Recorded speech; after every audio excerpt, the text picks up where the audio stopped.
आज हम भगवान शिव जी द्वारा किए गए त्रिपुरासुर के वध की कथा सुनते हैं। भगवान कार्तिकेय ने तारकासुर का वध किया था। उसके बाद तारकासुर के 3 पुत्रों ने देवताओं से बदला लेने का निश्चय कर लिया। तीनों असुरों के नाम थे तारकाक्ष, कमलाक्ष और विद्युन्माली।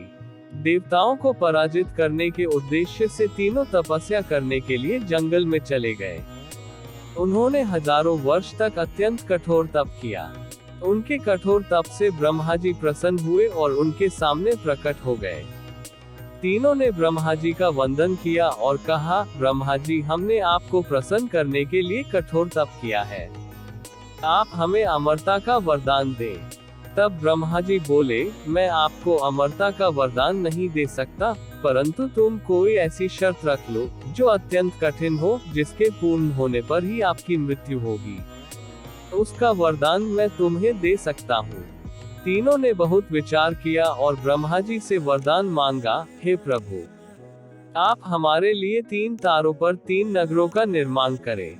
वे तीनों तारे अर्थात नगर जब अभिजित नक्षत्र में एक पंक्ति में आएंगे और उसी समय कोई व्यक्ति अत्यंत शांत अवस्था में हमें मारेगा, तभी हमारी मृत्यु होगी और हमें मारने के लिए उस व्यक्ति को एक ऐसे रथ और बाण की आवश्यकता होगी जो बनाना असंभव हो। केवल उससे ही हमारी मृत्यु हो। उनकी इच्छा सुनकर ब्रह्मा जी ने कहा, तथास्तु, आप तीनों के इच्छा के अनुसार ही होगा। तीनों असुरों को मिले वरदान के अनुसार ब्रह्मा जी ने उन्हें 3 तारों पर 3 नगर निर्माण करने के लिए विश्वकर्मा जी को आज्ञा दी। विश्वकर्मा जी ने तारकाक्ष के लिए स्वर्णपुरी, कमलाक्ष के लिए रजतपुरी और विद्युन्माली के लिए लौहपुरी का निर्माण कर दिया। ब्रह्माजी से वरदान प्राप्त होने के बाद तीनों असुर उन्मत्त हो गए। उन्होंने 7 लोकों में आतंक मचाया। इन तीनों असुरों को ही त्रिपुरासुर कहा जाता था। त्रिपुरासुर जहां भी जाते वहां सज्जनों को सताते रहते। उन्होंने देवताओं को भी देवलोक से बाहर निकाल दिया। त्रिपुरासुर के आतंक से त्रस्त होकर उन्हें हराने के लिए सभी देवता एकत्रित हुए। सभी ने अपना सारा बल लगाया, परंतु त्रिपुरासुर का प्रतिकार नहीं कर सके। अंत में सभी भगवान शिव जी के शरण में गए। देवताओं ने कैलाश पर्वत पर जाकर शिव जी को पूरा वृतांत बताया। तब भगवान शंकर ने कहा, आप सभी देवता मिलकर प्रयास करें। देवताओं ने कहा, प्रभु, हम सभी ने मिलकर त्रिपुरासुर का वध करने का प्रयास किया, परंतु कुछ नहीं कर पाए। हम आपकी शरण में आए हैं। आप ही हमारी रक्षा कर सकते हैं। तब शिव जी ने कहा, मैं अपना आधा बल तुम्हें देता हूँ। इस बल की सहायता से प्रयास करके देखो। शिव जी ने अपना आधा बल देवताओं को दिया, परंतु देवता उनका आधा बल सहन नहीं कर पाए। तब शिव जी ने स्वयं त्रिपुरासुर का संहार करने का संकल्प लिया। अब त्रिपुरासुर का वध करने के लिए रथ और धनुष बाण सिद्ध करना आवश्यक था।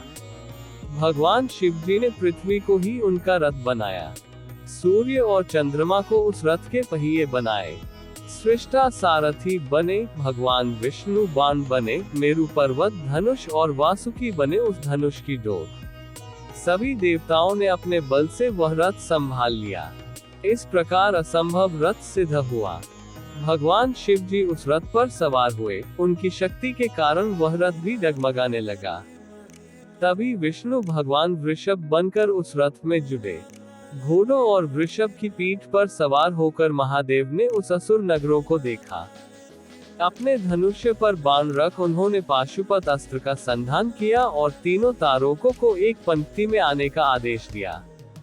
अभिजित नक्षत्र में तीनों नगर एक पंक्ति में आते ही भगवान शिव जी ने अपने बाण से तीनों नगरों को जलाकर भस्म कर दिया। इसमें तीनों आसुरों का भी अंत हो गया।